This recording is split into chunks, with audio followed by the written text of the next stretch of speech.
Okay. Romans chapter 3, verse number 10. Tumayo tayo, tapos may mabasa ng salita ng Diyos. Hindi niyo ba nakita yung Bible ko na pula? Dito?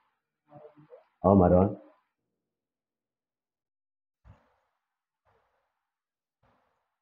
Okay. Maroon pala yun. Okay. Romans 3, verse number 10. Ready? Read. As it is written, there is none righteous, no, not one. Okay, tayo po ay manalangin. Heavenly Father, we thank you so much for the reading of your words. May well bless us this morning. Encourage us, dear Father, na huwag kaming alis sa dakong ito, na hindi mo namin taglay ang mga pagpapalang spiritual. Lahat na ito aking dadalangin, pinapasalamatan sa matamis sa panang Kristo, sa aming Diyos kabaligtas. Amen. Okay. So, ang mensahe o ang Sunday School lesson natin this morning is all about article number 8. Kasi nandito tayo sa mga articles of faith po natin. Ano ho? So, nagsimula tayo sa number 1 hanggang number 8 na po tayo. Ang lesson natin today is all about of the atonement for sin. Ibig sabihin, yung kabayaran, yung kabayaran ng kasalanan natin. Paano ba natin mabayaran ang kasalanan natin? Halimbawa lang, ikaw ay bibili ng cellphone, paano mabayaran? So maraming avenue. Pwede mong i-Gcash, pwede mong i-Paymaya, pwede ka bayad ng cash, okay? Pwede rin barter. Ano yung barter? Okay, barter. Swap. Pwede yung cellphone i-swap sa electric fan. Ay, okay, ano? Siguro 10 electric fan. Yung iba naman, i-swap sa motorsiklo. Meron nga akong nakakita sa FB. Cellphone, swap sa kotse. Ba, okay ah. Sabi ko, gaano ba kamahal yung kanyang cellphone? Aba, nung tiningnan ko yung cellphone niya, 100 pala yon. Okay. Kaya naghahanap siya ng kotse na i-swap sa kotse. Isipin mo, yung cellphone mo, i-swap mo sa kotse. Ba, okay ano, no? Pero wala pa akong nakita, Danica, na cellphone, isunap yung, yung boyfriend. Wala pa ha? Okay. Hindi kita binigyan ng idea. Okay. Yan nakalagay din sa verse number 10. As it is written, there is none righteous. So walang matuwid. Ang tao po ay likas na makasalanan, hindi po matuwid ng tao. Kaya dito sa verse 11, there is none that understandeth. Walang taong nakakaunawa. There is none that seeketh after God. Walang taong nagsasaliksik sa Diyos. Hindi niya hinahanap ang Diyos. Bakit kako? Ang dahilan dyan sa verse number 12, they are all gone out of the way. They are together become unprofitable. There is none that doeth good, no, not one. So wala po. Their throat is an open sepulchre. With their tongues, they have used deceit. The poison of apes is under their lips, whose mouth is full of cursing and bitterness. So ito po yung meron sa tao, no? Full of cursing. Halos araw-araw ang tao nagmumura. Kay Kristiyano ay napapamura din. Okay po? Kaya ang conclusion dyan ay nasa verse number 23. Ano sabi dyan? For all have sinned. Yun po yung conclusion. So lahat ng tao ay nagkakasala and come short to the glory of God. So lahat po tayo mga kapatid, nagkakasala po tayo. Kahit yung bata, kasi silang lang, kahit nasa sinapupunan siya ng ng nanay niya. So bago man yan isinilang, sabi po ni Haring David, in sin did my mother conceive me. Okay? So dito po, babasahin ko lang yung ating, yung articles of faith. Ito po, sabi po dito po, we believe that the salvation of sinners is wholly of grace. So yung kaligtasan po natin ay sa biyaya lamang. Kaya po pala ako ay maligtas, kayo ay maligtas, lahat ng tayo maligtas sa pamagitan lang ng biyaya ng Diyos. Yun po yung sabi ng Ephesians chapter 2, verse number 8. Anong wika doon? For by grace ye are saved through faith, not of yourselves. Hindi yung si Danica ay maglakad dito. Pilitin siya ba? Lakad siya dyan. Ay, hindi pala maglakad, Danica, Luhod. Yan, luhod, oh. Hindi ibig sabihin, pagka Holy Week, ikaw ay papako sa cross. Hindi ibig sabihin na ikaw ay tawag doon, penitensya. Dahil yan po ay biyaya lamang. Kaya maliwanag for by grace are you saved through faith. Okay? Ano pa? So biyaya lang. Hindi sa gawa. Pag sinabi natin biyaya lang, ang kaligtasan, hindi mo makita yan sa gawa. That's number 1, hindi sa gawa. Pangalawa, hindi yan makita sa relihiyon. Walang relihiyon sa mundo makapagligtas. Wala. Kahit saan tayong relihiyon papasok, wala hong makapagligtas na relihiyon. Dahil ang wika ng banal na kasulatan sa John 14:6, I am the way, the truth, and the life. No man cometh unto the Father but by me. So walang sino man makapunta sa langit kundi sa magitan ni Kristo. Hindi sa magitan ng gawa natin, hindi sa sariling sikap natin, hindi dahil mabait tayo, hindi tayo ay palasimba, hindi ay membro ka ng baptist, hindi po yan. Okay? So hindi po sa atin. It is not of men, it is not of religion, but by the grace of God. So ano nangyari? Through the ministerial offices of the Son of God, who by appointment of the Father freely took upon Him our nature. So ang Panginoong Jesucristo, kasi nakita niya na hindi naman plinano ng Diyos Ama na kahit anong gawin ng tao, hindi naman talaga maligtas-ligtas yan. Hindi ko naman kayang ligtas sarili ko. So ang ginawa ng Diyos, plinano niya na ipadala niya ang kanyang bugtong na anak. Ang tawag noon, ministerial office ng Panginoon. So ibig sabihin, ito yung kamay ng Diyos, ito yung kamay ng tao, hindi naman pwedeng pagdugtungin yung dalawa. So mayroong nagdugtong, yung Panginoong Jesucristo. Doon sa cross ng Kalbaryo. Okay? Kaya dahil sa mga kanta natin, meron tayong kanta dyan, At the Cross. Okay? Ako, may cross ako sa bag eh. Hindi ko lang sinusuot. May cross ako sa bag. Nakita niyo ba yung cross ko dito? Ito sa ulitin. Bihira ko kasi yan eh. Dito sa tawag doon, sa NCR yata, 4 pa lang kami niyan.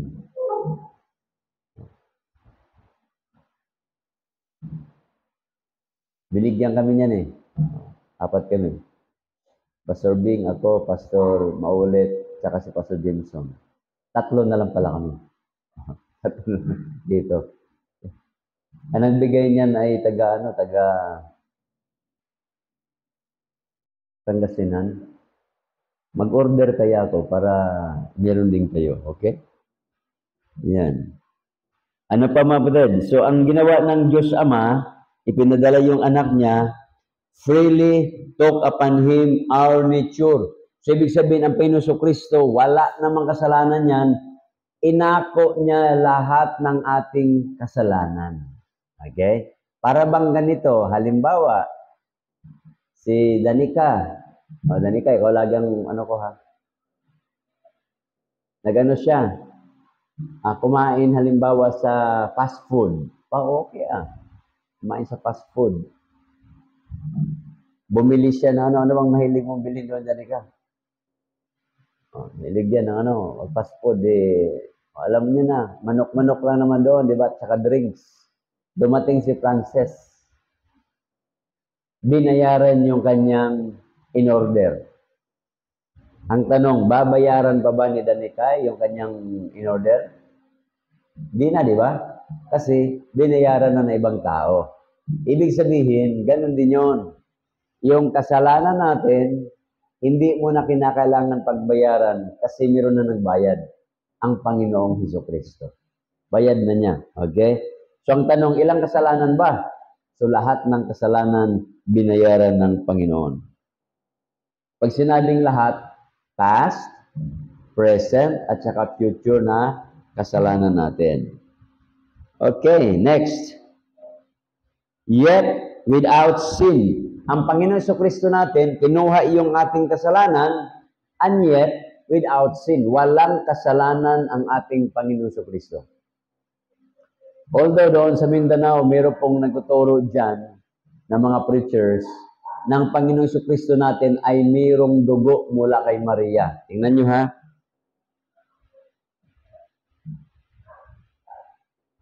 May piso ka dyan?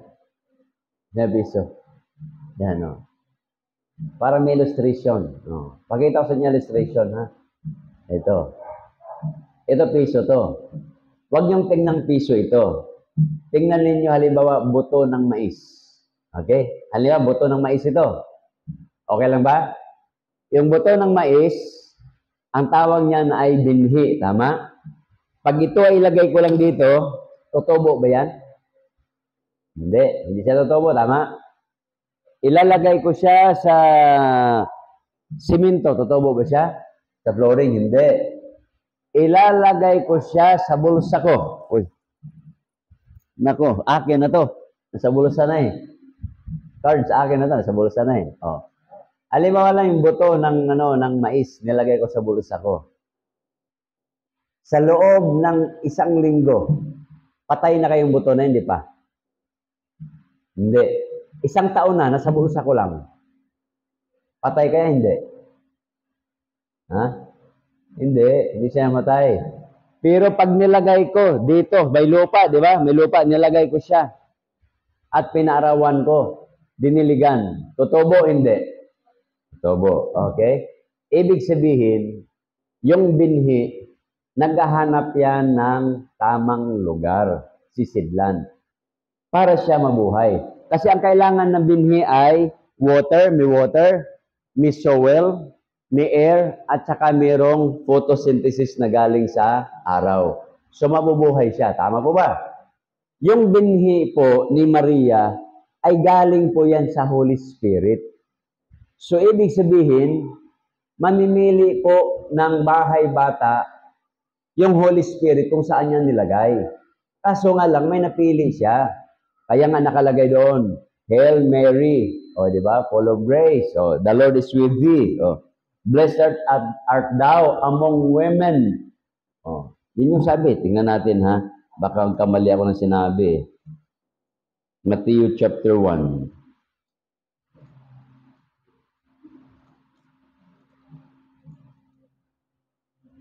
Yun palang hindi maganda sa manifest na Bible.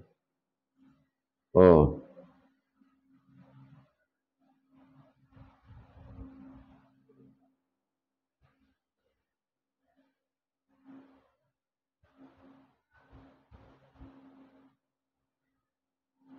Saan ba yun?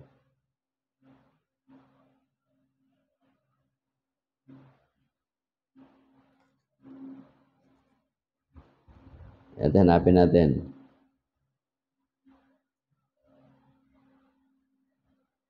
Luke chapter 1. Verse 28. Oh, nakalagay dyan. Paki-plus nga, princess. Andyan ha. Luke chapter 1, verse number 28. Ano nasabi dyan? And the angel came in unto her and said, Hail, thou art highly favored. Oh, kita mo yan? Highly favored. Nakalagay dyan. The Lord is with thee. Blessed art thou among women. Next. Oh, blessed art thou among women. Thank you. So, yun po yan mga kapatid. Pinili po si Maria. So, ibig sabihin, yung binhi ng Holy Spirit nilagay doon sa bahay bata. Okay? Wala pong dugo doon si Maria. Tingnan nyo ha.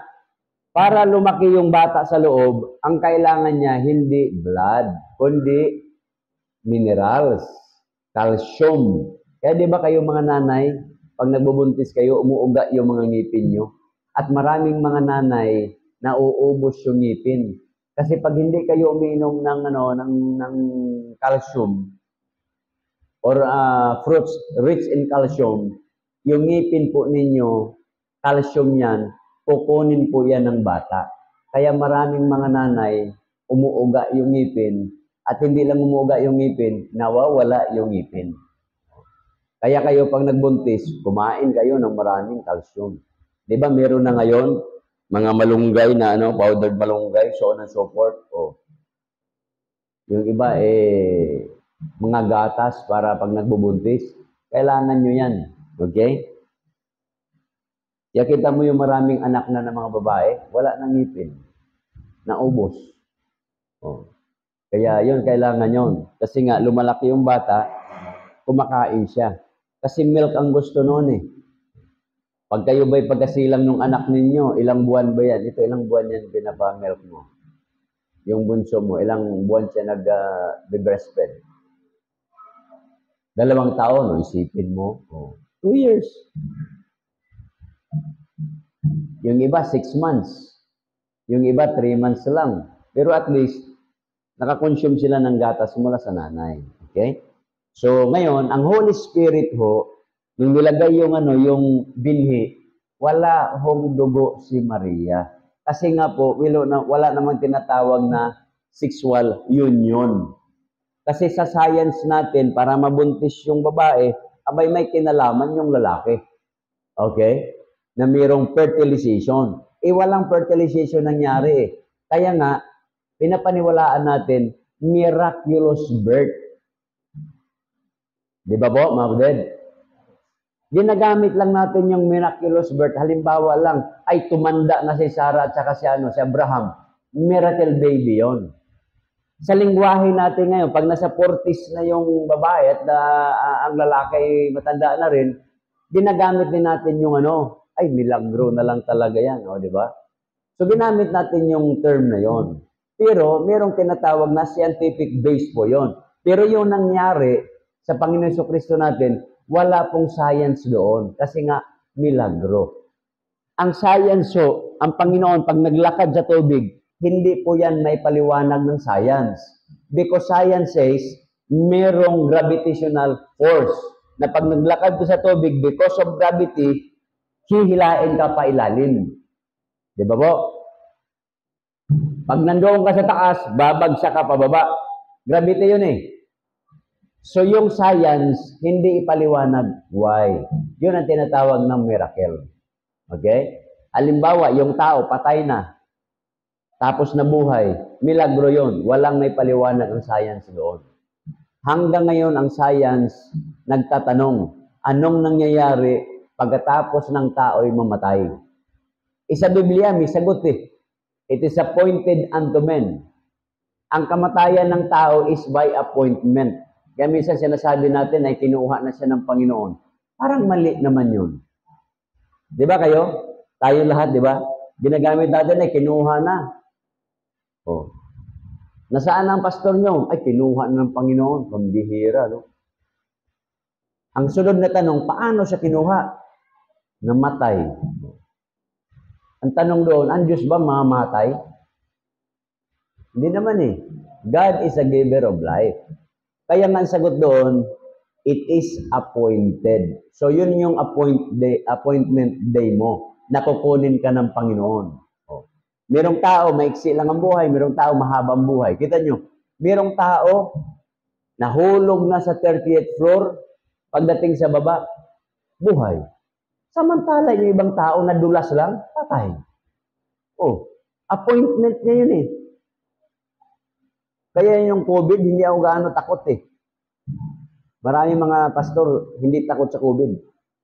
Ang katwiran, patay kung patay. Napacheck up sa hospital, ayun, natuluyan. Nagmotor pa yung kaibigan. Pumunta sa hospital. Galing Floodway, nagmotor pa eh. Sakit daw dito eh. Masakit daw dito. Oh. Kinabukasan, hinatid doon sa bahay. Abo. Sino yan? Si ganito po. Ay, mister po yan ah. Makita mo yan? Kaya, yun po yung delikado. Okay? Next. So, doon na tayo mabutid ha. Ang Panginoon natin, without sin. Wala siyang kasalanan. Tayo po sinners, ang Diyos po natin without sin. Pero, yung kasalanan po natin, inako po ng Panginoon yan doon sa cross ng Kalbaryo. Ang tawag niyan ay, tignan natin ha, yung divine emptying. Ang tawag niyan is divine emptying. Yung pagka-Diyos ng Panginoon, tinanggal niya muna, inalis yun. Anong tawag noon? Mga theologian, mga Bible student. Anong, ha? Kenosis. O, di ba? Kenosis. Pag sinabing kenosis, divine emptying. Para bang halimbawa, itong phone ninyo, full na ang memory, burahin nyo. Inimpty nyo uli. Yung baso, may tubig, ayaw mong inumin. Para ma-empty, itapon mo, o kaya inumin mo. Ganun po yan, emptying. So, ang kadyusan ng Diyos, ng Panginoon Kristo, inalis niya muna, kasi pag hindi niya inalis yun, abay hindi mamatay-matay yun. Nakuha nyo? Hindi mamatay yun. Kahit ba 1,000 years, 1 million years, nandoon nakapako yun. Anong pakialam niya? Diyos siya eh. Hindi naman siya. Wala siyang pain maramdaman. At anytime, pag gusto niya, gusto niya. Kaya nga sabi ng Panginoon, I have the power to lay down my life and I have the power to take it back. Tingnan natin ha, anong verse yan. Tingnan natin.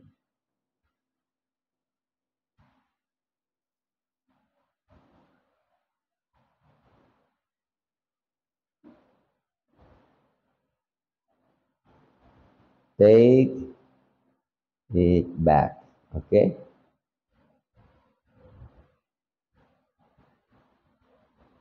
Ayun.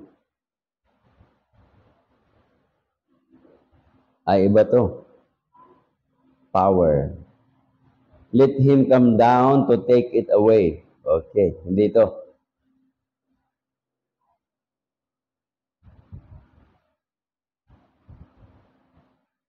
Power to lay.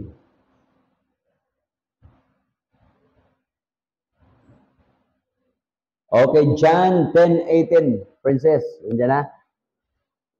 John chapter 10, verse number 18. Oh, basahin natin. Ready? Read. No man taketh it from me, but I lay down of myself. I have the power to lay it down, and I have the power to take it again. This commandment have I received of my Father. So may kapangyarihan ng Panginoon eh. Kasi nga, pag hindi niya gagawin yun, abay hindi mamatay-matay siya. Nakuha niyo ba, Dad? Kaya ang tawag doon is divine emptying. Inalis niya muna yung kanyang kadyusan at ginamit niya yung kanyang human side. Kaya nga ang pangalan ng Panginoon, tinawag siyang Jesus. Jesus, J means Jehovah. Who is Jehovah? It's God. Ang Sas, Savior, that is the human side. Okay? Next. Balikan natin yung lesson natin. Mahaba pala itong lesson na to. Honored the divine law by his personal obedience, and by his death made a full and vicarious atonement for our sins. Pag sinabi nating full and vicarious, ibig sabihin noon, vicar means substitute. Ibig sabihin noon, substitutionary death. Sa halip, ako ang mamatay sa kasalanan ko, binayaran ng Panginoon. Inako niya. So, siyang namatay para sa iyo. Ang swerte naman natin, ano? O, di ba? Ang palad natin, meron nang nabayad sa ating kasalanan. Next. That this atonement consisted not in setting us an example by his death as a martyr, but was that voluntary substitution of himself in a sinner's place, the just dying for the unjust. Christ the Lord, bearing our sins in his own body on the tree, that having risen from the dead, he is now enthroned in the heaven, and uniting in his wonderful person the tenderest of sympathies with divine perfection. He is every way qualified to be suitable, a compassionate, and all Sufficient Savior. Kaya tagapagligtas po natin ang ating Panginoon. Okay? Ang Hebrew word po niyan, mga kapatid, ng atonement is that kapar? Kapar ba yan? Kapar? Okay, kapar. Okay. Ang Hebrew word is kapar. Is first used in the Bible in Genesis chapter 6, verse number 14. Noah was instructed to cover the ark with pitch within and without. Kasi nga po, yung arka na yun, nung araw, pagka hindi yun, ano ba, para bang sa panahon natin yung, anong pitch yung alkitran? O alkitran. Para yung yung mga butas, abay hindi papasukan ng tubig. So pitch within and without. Sa ngayon kasi, yung mga ginagamit natin para hindi magkaroon ng mga tulo-tulo, ang tawag niyan, Mon? Yung ginaganon nyo? Sealant, di ba? Pag mga butas natin, may tulo dyan. Meron tayong mga sealant, mga pintura na na ginagamit, So ito po yan. Yun yung word na ginamit na atonement. Okay? Kapar. This is the same Hebrew word translated atone in the Old Testament. It is most frequently used in Exodus and Leviticus, referring to the animal sacrifices. Ibig sabihin nito, ganito. Noong lumang tipan po, tingnan nyo ha, kasi magkaiba yung New Testament time at saka yung Old Testament time. Yung tinatawag na New Testament time, hindi na po tayo nagpapatay ng hayop. Di ba, pag nagkasala tayo, anong ginagawa natin? Humingi lang kapatawaran ng kasalanan. Panginoon, nagkasala po ako. Pero nung araw, pag sila po ay nagkasala, magkakatay po sila. Anong kinakatay nila? Tupa. Sheep. Pag tinatay nila yon, yung dugo noon, dadalhin nila sa high priest. At yung dugo na yun yung i-sprinkle nila doon sa Holy of Holies para yung kasalanan natin makubiran yan. Yun yung atonement ng araw. Pero ngayon po, hindi na ginagawa yan kasi nga, wala naman tayong mga tupa sa Pilipinas. Nakuha niyo mga kapatid?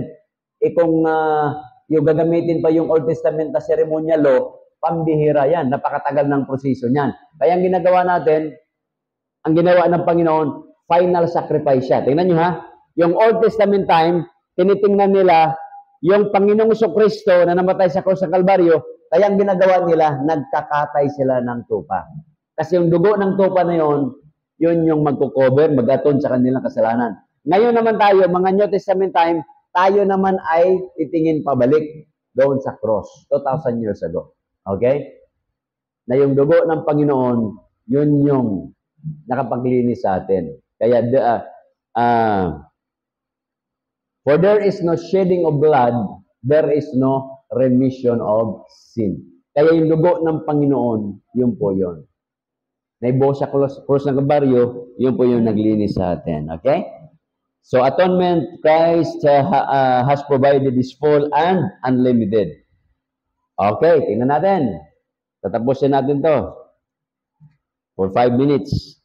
Number 1, Christ died for all. Yan, 1 Timothy chapter 2, verse number 5. Tama ba? 1 Timothy chapter 2, verse number 5. Ang sabi po dyan, verse 6. Who gave himself a ransom for all to be testified in due time. So, ransom for all. Nakalagay dyan, di ba? Ransom for all. Next, He died for every man. So, sa bawat tao, namatay po ang Panginoon. Next, He died for the world. John chapter 3, verse number 16. Ibig sabihin, sa lahat ng mundo. Kaya yung sabi dyan, for God so loved the world. Alam nyo, mga kapatid, hindi lang po tao ang mahal ng Diyos. Pati yung physical na world. Okay? Ibig sabihin, minahal ng Diyos. Kasi nung araw, nung nagalit ang Panginoon, pinurusahan niyang mundo, patay lahat eh. Lunod eh. Pati nga lupa, lunod eh. Oh. Kahit yung uod na nasa ilalim ng lupa, patay. May nagtanong sa akin, hindi naman lahat paso pinatay ng Panginoon nung time na yun ha. Sabi ko, bakit? Yung mga isda, hindi namatay eh. Oo nga, no? Dumami pa yung isda, no? Ibig sabihin, sa lahat naman nila lang ng Panginoon, wala kinalaman yung mga isda na yun. Kasi napunta sila sa taas ng bundok, o sila dumami. Okay? Pero merong pag-aaral dyan. Ano pa? He died for the sins of the whole world. 1 John chapter 2, verse number 2. He died for the ungodly. Romans chapter 5, verse number 6. He died for the false teacher. Yung mga mangangaral na mga bulaan, namatay po ang Panginoon dyan. He died for many. So marami po. He died for Israel. He died for the church. And lastly, He died for me. Namatay ang Panginoon para sa atin. Okay? So hanggang dyan lang po tayo. Tayo po ay, may tanong po ba? Baka merong tanong kayo. May tanong ba? So wala. Tayo po ay tumayo. At tayo po ay mag-Sunday school offering. Mag-pray po tayo. At saka mag-break muna tayo ng mga 3 to 5 minutes. Ano? Sige. So kung gusto pumunta ng CR, mag-CR. Tayo po ay manalangin. Heavenly Father, we thank you so much po sa umagang ito. I pray, dear Father, na kayo po magpala sa bawat sa amin. Dalangin ko po na pagpalain niyo po ang mga anak po ninyo. Those who are coming, O Father, on their way, guide them and can come and join the services this morning. Mga tatay po namin, napunta na po rito, ingatan niyo rin po sila. At as we give our Sunday School offering this morning, bless the Sunday School offering, O Father. Lahat na ito aking dinadalangin, pinapasalamatan sa matamis sa pangalan ni Kristo Jesus, aming Diyos at tagapagligtas. Amen. Okay, please be seated.